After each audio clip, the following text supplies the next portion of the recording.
Okay, so now that I butchered Beethoven and he's rolling over in his grave somewhere, let me show you how it's really supposed to go.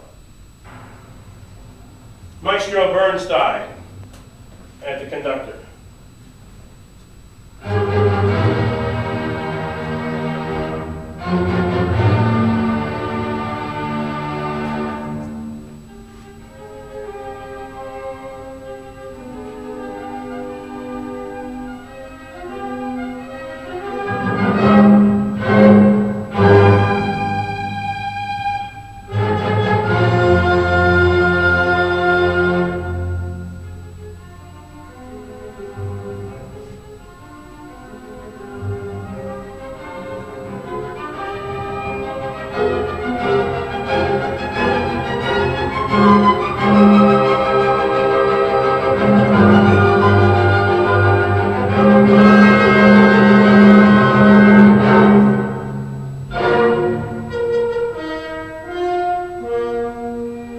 Now, that's the most famous minute and 12 seconds in music.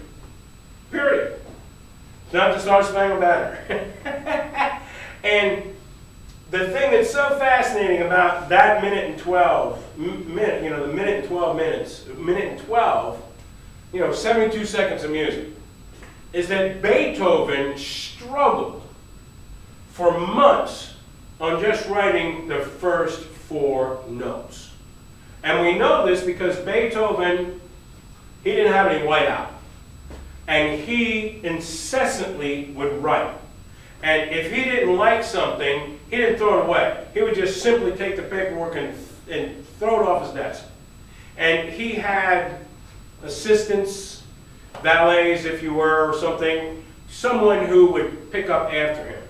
And God bless that person because they didn't throw anything away. And for every page of music Beethoven actually wrote, he might have 100 pages of music that he threw away, except it didn't get thrown away. The person, by the time Beethoven was writing his 5th symphony, he was, I guess you would call him a mature man. He certainly, I believe, I'd have to look this up, and forgive me for not knowing this right off the top. I believe Beethoven was in his 30s. I'd have to look that up when he wrote the 5th. So he was starting to lose his hearing. He definitely had hearing issues at this point. And it's interesting that my opinion is that Beethoven was the greatest composer of all time. There are millions and millions of musicians around the world that would say, Mr. Smith, you're absolutely right, I agree with you. So if there was going to be a vote, who's the greatest composer of all time, Ludwig van Beethoven is at the top of the list. Mozart gets a lot of votes. Haydn will get a few. Stravinsky will get some, but Stravinsky would vote for Beethoven. Beethoven was the best. And the reason Beethoven was so great is that he put his heart and soul into every note he wrote. When we play this again, I want you to look at the different members of the orchestra. Look at the passion that these individual musicians are putting into this. Yeah, the camera's on Bernstein, and Bernstein was definitely a camera hog. He loved it. He was a star. There's nothing more egotistical most of the time than the conductor. The conductor, he gets the big money, he's got the expensive clothes, he's the man. And they love that. And make no mistake about it, Leonard Bernstein was an incredibly gifted and great musician. I love him. Guess who's his favorite composer was? Yeah. Beethoven. So, he's out of his mind with joy. He's conducting the Vienna Symphony. This is as good as it gets. And he's conducting the most famous piece of music ever written. So every one of these musicians, at the moment that this is being filmed, they are so ecstatic that they have to concentrate because they're so excited, they don't want to make any mistakes. Now, when we listen to it again, you hear these little bits of music. All these little things, but they're passed around the orchestra. And Beethoven had to make sure that the violas, the violins, the flutes, clarinet, oboe, everybody got a taste. And now it gets back to that texture. We're going to go talking about more and more about this. Then we talk about this idea of form. The idea of repetition and then contrast. So he introduces this idea. 3 notes and then a fourth. Ba ba ba ba. 1, 2, 3, ba. He takes 4 notes. And then he takes those 4 notes and spreads it out all over the orchestra. And it's how he does that, and the way that he does that, and then how he develops those 4 notes, and then he starts to bring in contrast, and he can bring in contrast how? Well, it starts out soft. Then he gets loud. He gets soft again. Then it moves from strings to woodwinds. Then it comes back to strings. Then there's timpani involved. All these different tone colors, timbres, things that we're going to talk about. That's what makes this piece so extraordinary. Because if anyone were to say to you, how do you describe the 5th Symphony of Beethoven? How do you describe the beginning of it? No one's ever going to say, well, it's poorly written. I would change this. I don't like this. You never hear that. Music is not designed to be perfect, because we're human beings. And of all the musicians you'll ever meet, the one group of people that are definitely not perfect are musicians. Why is that? A musician can only improve and get better at their skill if they are willing to make mistakes. As I've been playing music for 53 years, the only way that I grow is to try and play or to try and compose something that I can't play. When I come up with a musical idea and I sit down, I can write it out, I can hear it, but many times I can't play it. Why? Because it's difficult.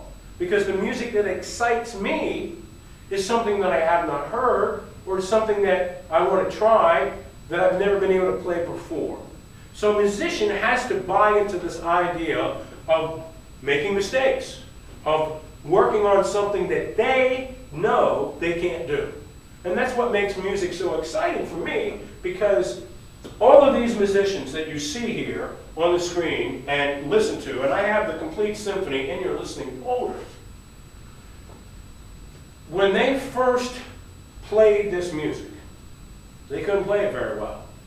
What you're hearing now is the epitome of their skill as individuals and as an orchestra playing the greatest piece of music that's ever been written. That's why I'm so excited about music. Because when you listen to your favorite music, whatever it may be, what you have to understand is that the people that are making that music, and it doesn't matter whether it's bluegrass music, polka music, rap music, jazz, symphony, classical, pop, rock, whatever it is, the person that is making that music, they were terrible when they first started. I like to tell people, and I'll tell you right now, I, at one time, was the world's worst musician. I was. Very proud of that. Because when I started out, and my first instrument was a can. I was 4. I had a can. A couple of sticks. Actually, they were rulers. One of them was broken in half. I played that can, boy. I got my first drum a little bit later on that year. It cost $9. My favorite drum. Played that drum until it literally crumbled. You start at the bottom. The reason I was so big on talking about foundation is that all musicians start at the bottom. All right, so play this again. We're looking for repetition. We're looking for the contrast. We're looking how Beethoven moves these simple musical ideas around the orchestra. We're listening to the dynamics, how it's soft, then it gets loud, then it gets soft again. Then the variation. After we go through it, then he starts to develop the musical ideas, have them grow.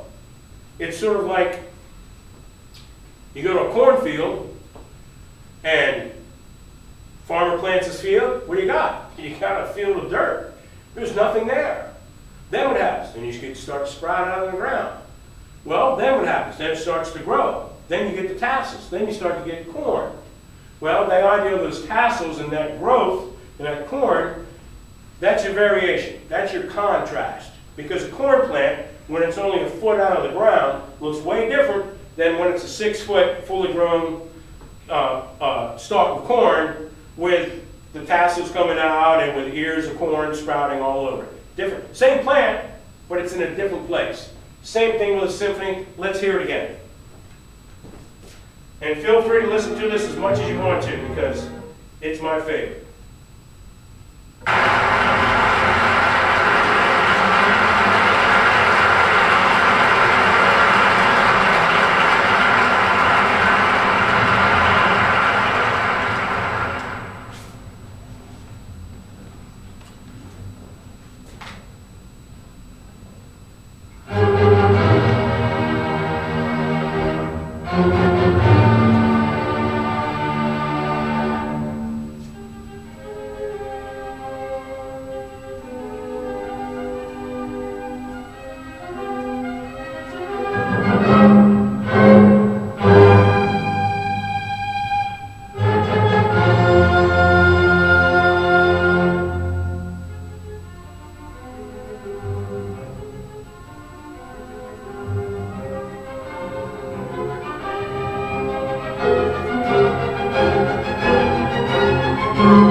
Builds up loud, dynamics.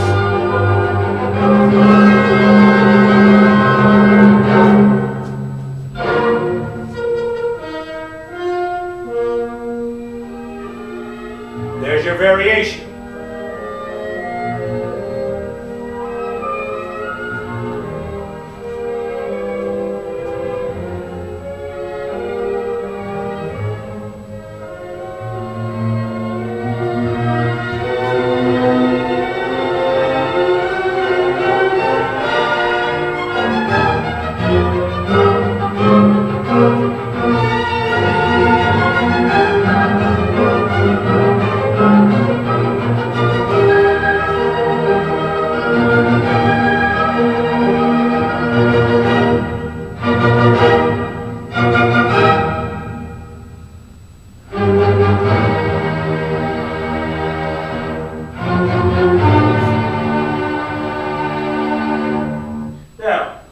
Right back to where we started. At 2 minutes and 5 seconds, we've come home.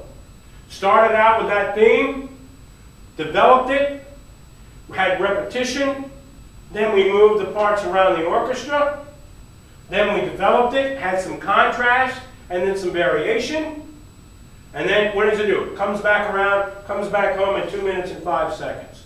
All right, I'm not going to, we're going to continue on to talking some other points here. The Beethoven's Fifth Symphony, I can't say anything negative about it at all. In fact, it's hard to say anything negative about any of Beethoven's music. You know, it's like I said, there's no such thing as perfection in music, but no one ever worked harder in making sure that the other parts of the orchestra didn't get their due. As we look at this picture, here's your first violinist, this gentleman right here. This would be considered, he is your quote-unquote best musician in the orchestra. But Beethoven didn't write for him. Beethoven wrote for the guys in the back. Beethoven wanted to make sure that the second bassoon had something just as important as the first violinist played. And not only that, he wanted to make sure that the music that the second bassoonist was playing would be pleasing to these people out here. Ludwig van Beethoven was the greatest composer ever to live, in my opinion. All right, let's move on.